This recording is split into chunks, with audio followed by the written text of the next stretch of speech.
মাছটা ছিল প্রায়, এই রুই মাছটা ছিল 1 কিলো 50 গ্রাম। তো এটা ব্যাঙ্গালোর থেকে, এখান থেকে একটা ফ্রেশ যে মাছের বাজার সেখান থেকে আনা। তো নিজে হাতে বাড়িতে কেটেছি। পিসগুলো কেমন হয়েছে সবাই বলবে। আর কারা কারা এরকম মাছ এনে বাড়িতে কাটো সেটাও আমাকে জানাবে। আর এখানে মাছ কাটার অপশন থাকে, কিন্তু এমনভাবে মাছ কেটে দেয়, না ছোট না বড়।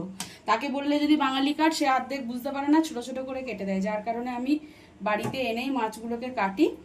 তো আমার মতোই কে কাজের ফাঁকে এরকম মাছ কাটতে পারো বা এরকমভাবে পিস করতে পারো, অবশ্যই কিন্তু কমেন্ট করে জানাবে। পাবদা মাছটা দেখো, পাবদা মাছটাও এনেছিলাম কিন্তু কোনো বাছিয়ে আনিনি।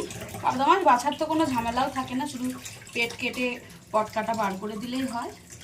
4 পিস পাবদা মাছ এনেছি, আর চিংড়ি মাছগুলোও এনেছি। চিংড়ি মাছটা কালকে করব, কালকে বাছবো, আজকে এইভাবে ধুয়ে কন্টেনারে করে রেখে দেব।